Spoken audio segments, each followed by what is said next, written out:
Épisode. Ah, mince. Non, c'est parti en fait. Chut.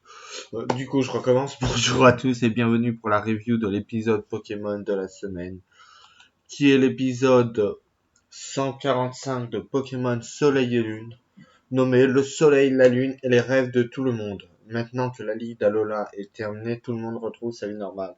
Et après avoir écouté les plans et rêves de chacun de ses camarades de l'école, Sacha prend une certaine décision. Donc voilà. Il s'agit par ailleurs de l'épisode 1088 de l'anime lui-même. Avant d'y venir, je vais faire un retour sur la vostre de fin de combat entre Sacha et Forbe, qui apporte quelques données assez intéressantes. Alors qui montre par exemple que le combat entre Tokorico et Mandrillon, fallait le faire surtout parce que pour symboliser la guerre dont on a parlé dans les jeux ou dont on fait allusion dans le manga entre les Toko et les Ultra Chimères. Mais bon, là, ils sont plutôt copains, donc ça va. Ensuite, le combat entre Pikachu et Sacha. Alors, comprendre ce qui est dit, ça le rend encore meilleur. Alors, on a Euphorbe, enfin pas Euphorbe, le maître de l'île. Mince, comment il s'appelle? Punaise! Faut que je retrouve son nom. Papa, je m'en rappelle plus qui. Ah, ça m'énerve. Capitaine des îles, on va vérifier ça, ce sera plus simple. Et ouais, vous avez le truc en direct, je suis sympa. De toute façon, pour la review de l'épisode, il n'y a pas grand chose à dire vu que c'est surtout du truc. Il y a peu de combats, c'est surtout du détail. Donc ça va être du décryptage de ce qui est dit. Donc il y aura forcément des erreurs dans ce que je vais dire. Faudra attendre la vôtre pour les informations plus complètes. Cependant, ça n'empêche pas que je donnerai quand même des informations qui devraient peut-être à peu près être justes. Alors, il s'agit de Pectorius qui dit que ce combat est aussi l'examen final de Sacha à l'académie de l'école Pokémon. Et comme on sait qu'il gagne le combat, il a décroché son diplôme. Bravo! Bon, je vais pas rentrer dans les détails, je reviendrai ça sur ma critique de l'animé qui sera la semaine prochaine avec les épisodes, avec le dernier épisode de l'animé. Vu qu'on sait ce que sera l'épisode du 10 novembre, je reviendrai un peu plus tard parce que ça peut apporter des trucs intéressants. Donc voilà, ensuite, Sacha, au moment où Gigatonnerre apparaît, il s'enflamme. Alors on sait toujours pas d'où vient Gigatonnerre, mais on peut supposer que ça vient de la synchronisation des énergies de Sacha et de Pikachu, ou de leur synergie si vous préférez, un peu comme Amphinobi et Sacha. Vivement lui qui revienne dans l'animé. D'ailleurs, je vais en parler un peu plus tard de lui dans la vidéo, qui a un lien avec Mandrillon. Je vous expliquerai après pourquoi, parce que c'est un truc qui a tendance à me faire râler en fait. Donc voilà. Et au moment où Sacha a la capacité Z des Toko, ils l'ont utilisé lors de la guerre contre les Ultra Chimères, et il a été dit que ceux qui ont combattu aux côtés des Toko étaient des héros ou des héroïnes. Parce qu'on connaît Pokémon, ça m'étonnerait. Ils mettent toujours une héroïne avec il y a toujours une héroïne dans l'animé. Donc voilà. C'est aussi ce qui me paraît bizarre dans l'arc qui va arriver. Donc bon.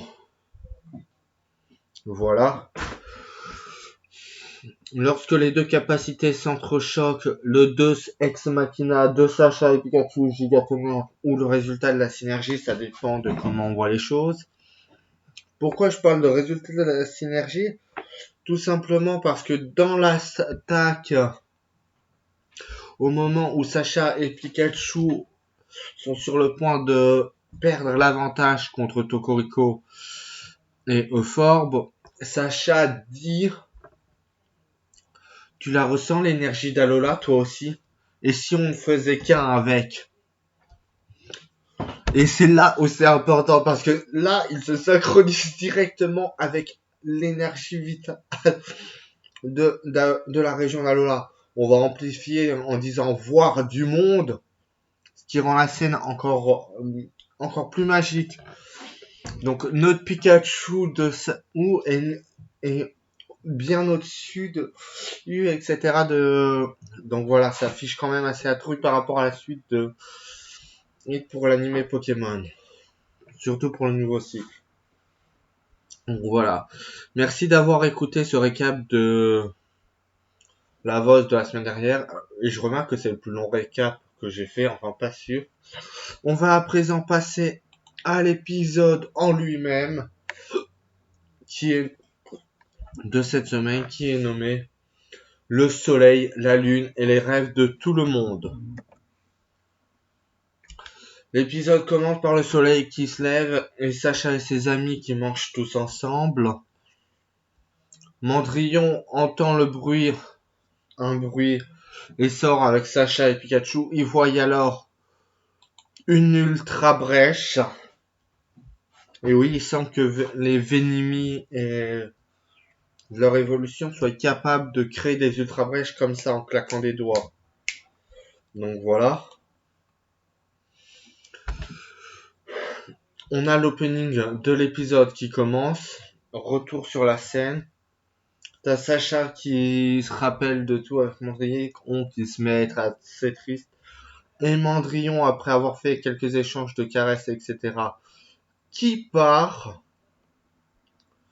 avec aussi un petit câlin, entouré d'une attaque tonnerre de Pikachu. Et là, c'est la partie où je vais râler un peu. Je ne veux pas entendre dire que Mandrillon a été relâché. Il n'a pas été relâché, il appartient toujours à Sacha. Il n'y a pas eu le signe de la Pokéball ou la Pokéball détruite. Enfin, les symboles qui disent que la... Vous m'avez compris que la... Qu'il a été relâché, quoi. L'Ultra Ball, il a pas pris l'Ultra Ball, il a dit je te relâche, il a pas détruit l'Ultra Ball. Donc voilà. Et c'est là où je reviens en Finobi ou Sachanobi, c'est pareil. Je vous signale que le Sachanobi, il peut pas rester en forme Sachanobi s'il n'est pas synchronisé avec Sacha. Ce qui explique par ailleurs les déboires physiques qu'il avait eu ou les baisses d'origine qu'il avait eu en début de saison. Donc voilà. Ils sont toujours synchronisés. Donc Mandrillon est parti. On passe à l'école avec Sacha qui arrive, qui baille au corneille. Le professeur Euphorbe semble leur demander leurs rêves, leurs objectifs. Tout le monde répond les uns après les autres. Alors à ce moment-là de l'épisode, je vais pas dire que j'avais pas compris ce qu'il disait, mais c'est grâce aux images qu'on a un peu plus tard qu'on sait à peu près ce qu'ils veulent, donc je vais pas revenir. Le seul truc notable en dehors de ça, c'est qui s'enflamme vraiment et qui regarde et qui dit littéralement que Sacha c'est sa cible, son objectif. Et Sacha qui lui répond, tu peux toujours essayer et tu vas pas y arriver. T'as Euphorbe qui se met entre les deux et qui leur dit de se calmer. Doucement, doucement, c'est pour plus tard. Alors t'as Nefi qui parle de Manafir. Barbara de son objectif, Lily aussi. Alors là, on a Sacha qui part, parce qu'il on lui demande ce qu'il veut et lui il répond en fait, je sais pas ce que je veux. Pour le moment, je ne sais pas. Voilà comment je le comprends les trucs. Donc voilà, il part avec le professeur Forbes. T'as Motisma qui lui fait la remarque. Professeur Forbes, c'est grave, on a Sacha qui réfléchit, c'est la fin du monde. Putain, punaise, t'as pas vu qu'il faut quand même, tu sais, Motisma, faut quand même réfléchir un peu dans un match Pokémon. Sacha, il livre ses combats plus à l'instinct qu'autre chose, mais voilà. Puis on passe du côté de Chris et on va revenir sur ce que je pensais être son objectif, qui est d'aller dans l'espace Nephi, c'est d'aller nager avec sa bulle aux côtés de Manafi. Ses deux sœurs et son évolution sont heureuses par rapport à ça. Barbara, elle, veut trouver le meilleur plat de cuisine au monde. Tandis que qui avait, lui, veut son combat contre Sacha. C'est tout ce qui l'intéresse. T'as des parties flashback expliquant pourquoi Barbara en est arrivée à cette conclusion. Non, elle a repensé au moment en passé avec Goroutan.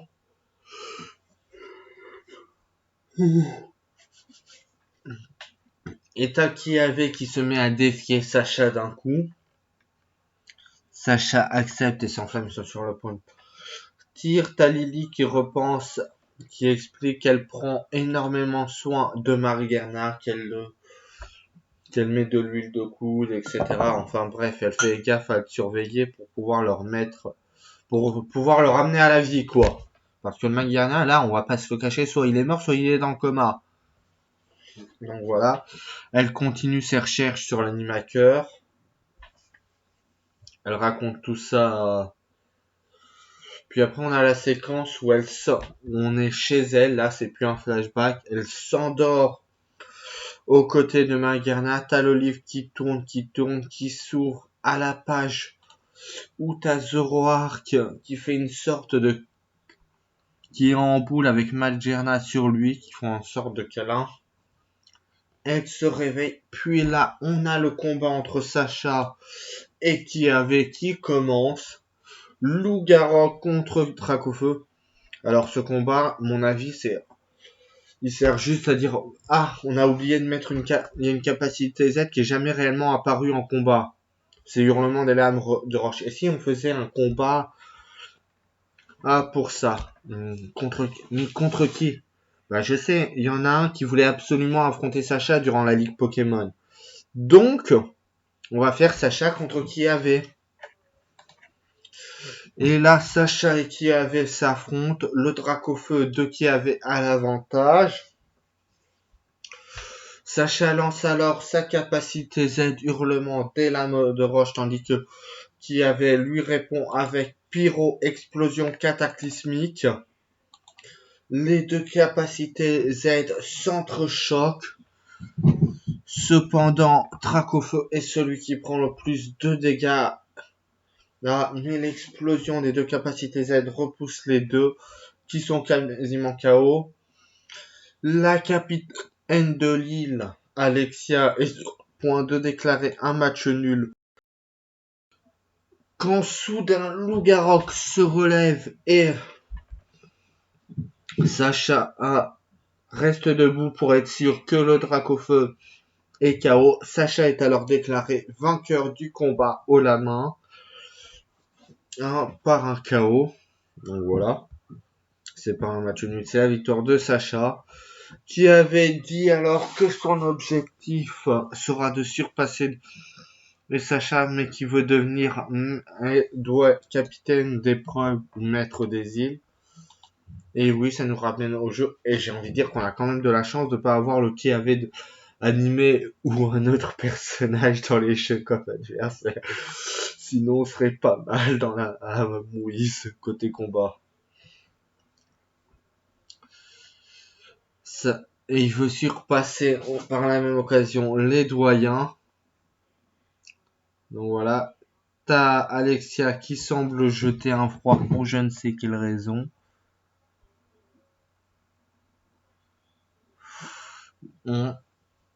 Et qui parle de voyage. Non, elle jette pas un froid, elle parle de voyage. Donc voilà. T'as Sacha et elle donne un conseil à Sacha lui disant que à travers le monde, il reste encore des adversaires très puissants, voire plus puissants. Et c'est là où on voit que les doyens des îles ou capitaines d'épreuve ont le même rôle que les champions d'arène et conseil 4, voire maîtres de ligue. Je parle des maîtres de ligue définitifs, pas des provisoires comme on a dans l'animé,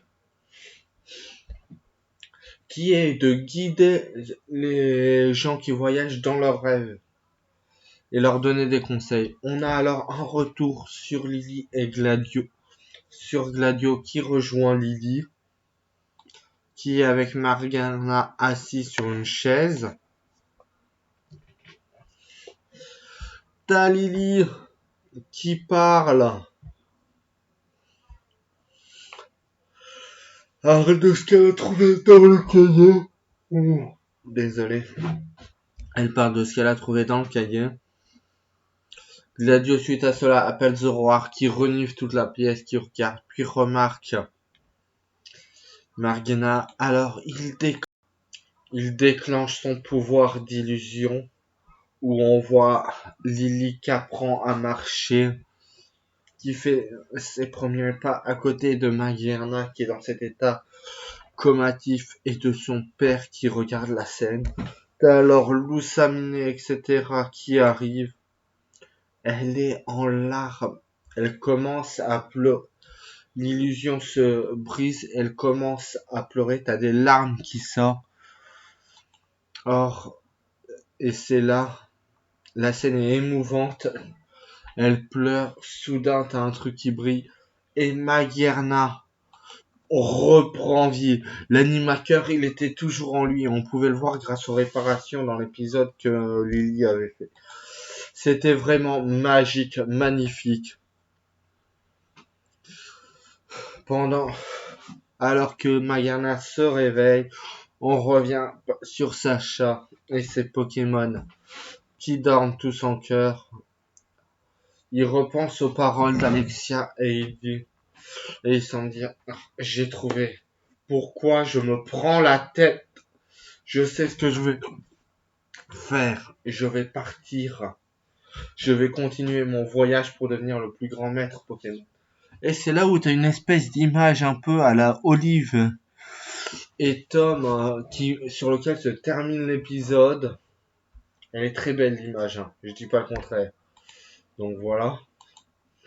L'épisode en lui-même est fini. On va passer à la preview ou de l'épisode de la semaine avant de passer aux infos de l'anime épée et bouclier qui ont été révélées.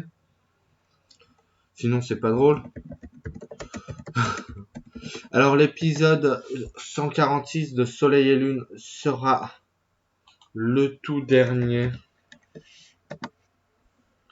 Et dans l'extra scène de cet épisode, on voit Lily qui sort dehors avec Morgana. Et aussi Goupix qui est un peu jaloux, on dirait, dans le jardin. Il voit mince, je me rappelle plus c'était quel Poké. C'était un papillon volé. T'as Goupix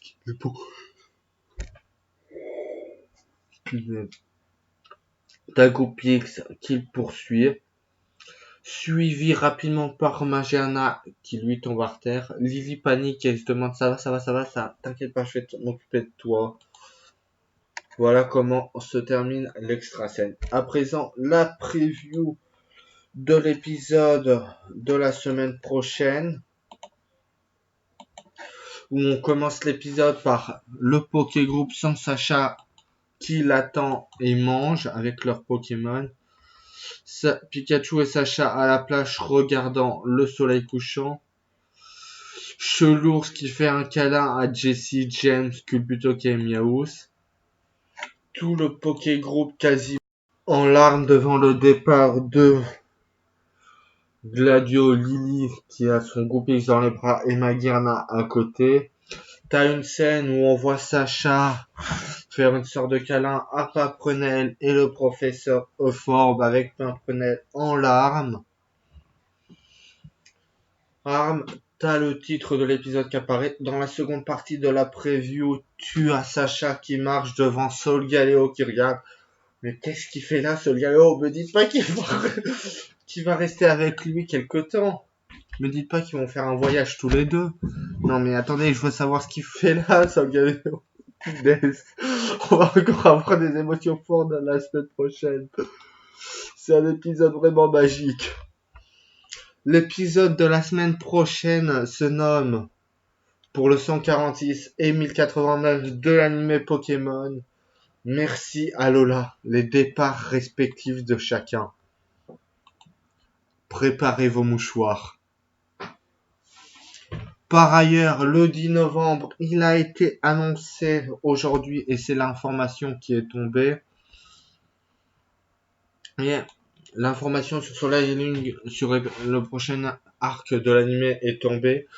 Il concerne le 10 novembre. Ce sont les nouvelles informations qui vont être révélées. Il s'agit d'un épisode spécial. On aurait pu penser que ce soit pensé sur Lily Gladio ou un autre membre du Poké Group, mais non.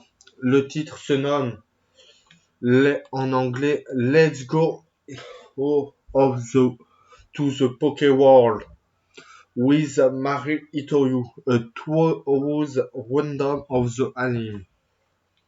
Alors, désolé pour mon anglais qui est pourri. Voici à peu près la traduction que ça donne. Nous allons faire le tour du Pokémon monde avec Mari Itoyo. Un récapitulatif complet de l'anime. Ce qui peut nous donner des indices sur le prochain arc de l'anime. Oui, je dis bien des indices parce que c'est une hypothèse, une théorie. C'est à prendre avec des pincettes. Je pense pas que je sois le seul à y avoir pensé, qu'on est plusieurs. Ça veut dire que cet animé autour du monde, il est possible qu'il y ait les membres des différentes générations du Poké Group qui réapparaissent tous dans cet animé. Ce qui pourrait confirmer l'hypothèse de l'arc final pour Sacha. Cependant, ce n'est pas tout, sinon ce serait pas drôle. Bah oui.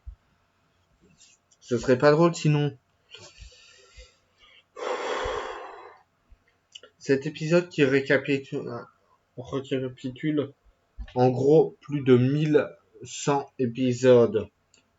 C'est ça qu'on comprend avec le titre et le résumé de l'épisode. Qui est vraiment un épisode flashback pur et dur. Apparemment, il y aura quand même cependant quelques séquences inédites avec des Kangourex, un bébé Kangourex et un Pichu. Donc voilà. On va avoir du boulot la semaine prochaine. Et le 10 novembre, ça va être des épisodes magnifiques. On va nous retracer toute l'histoire de l'anime. Alors attention à ce qu'ils vont mettre dedans.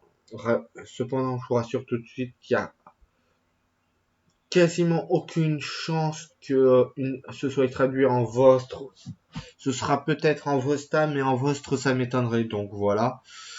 Je ne sais pas si je ferai ma review ou, mais cependant je vais voir comment ça se passe sur le YouTube si on voit des séquences de l'épisode ou autre. Pour ceux qui savent pas, je vais vous lire aussi un passage que j'ai vu traduire un passage que j'ai vu sur Cerebli. Et allons dans le monde. Il y aura une analyse de l'animation dans cet épisode. Nous avons également les premiers images d'un épisode de la nouvelle série ou du nouvel arc. Ça dépend. Chez les Anglais, ils considèrent que t'as la série, c'est des spin-offs à chaque fois. À l'heure actuelle, on ignore ce que les éléments représentent, mais nous fournirons. Ouais, donc voilà, ils savent pas grand chose en fait. Donc voilà. Qui est Marie? Punaise. Qui est donc Mari Itoyo? Je vais vous en parler rapidement dans la vidéo. Parce que ça me semble quand même très important d'y faire allusion. Vu qu'elle va être littéralement au centre d'un épisode de 1 heure et demie, d'un épisode très long, d'une demi-heure, 1 heure et demie, ouais, mais je dirais plutôt 1 heure et demie, moi. Donc, bref, on verra bien ce que ça donne, ça m'étonnerait que... Après, je dis pas qu'ils le traduiront pas, hein. Ils peuvent très bien le traduire. Mais je ne pense pas qu'ils le feront.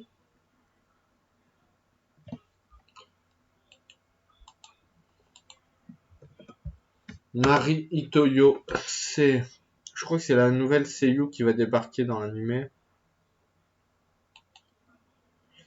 Alors, Mari Itoyo, c'est une...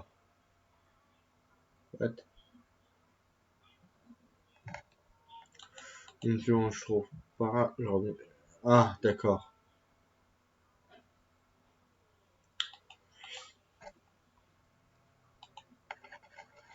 Alors, Mari Itoyo.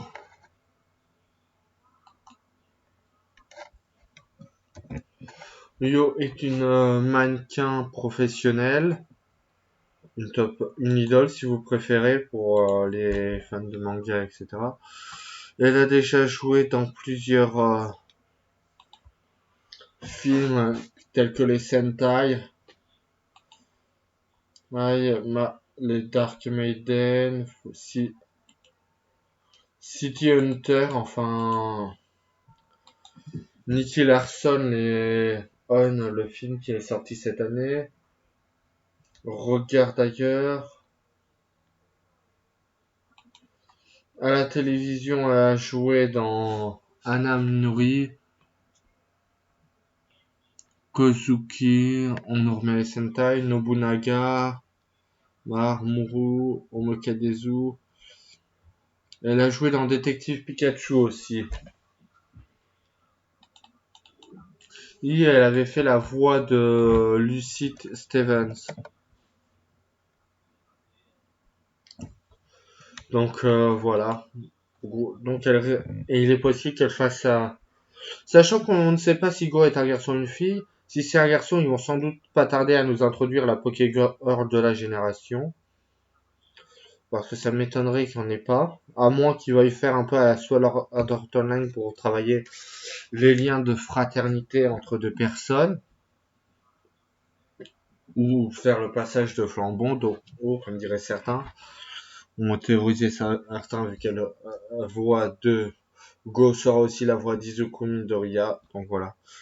Merci à tous d'avoir regardé cette vidéo et je vous dis alors à toutes. Je vous souhaite bon fanmat Pokémon pour ceux qui vont aller le regarder et bon multi-animé manga opening générique français de Pokémon saison 2 qui sera le 4e opening ce soir. Après le monde change autour de nous, c'est Voyage à Johto. Alors je vous dis bonne soirée. Moi j'ai encore quelques vidéos à monter. À plus.